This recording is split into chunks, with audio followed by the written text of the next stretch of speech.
আজ আমরা বিশেষভাবে সৌভাগ্যবান এবং সম্মানিত যে বাংলাদেশের তিনবারের নির্বাচিত প্রধানমন্ত্রী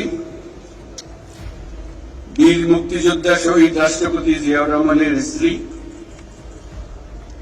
বেগম খালেদা জিয়া আজ এখানে আমাদের মধ্যে উপস্থিত আছেন।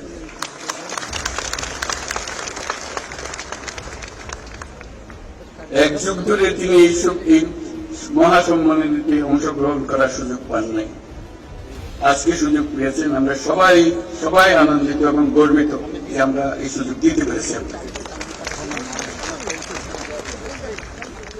শারীরিক অসুস্থতা সত্ত্বেও এই বিশেষ দিবসে সবার সঙ্গে শরীর খাওয়ার জন্য আপনাকে আবারও ধন্যবাদ।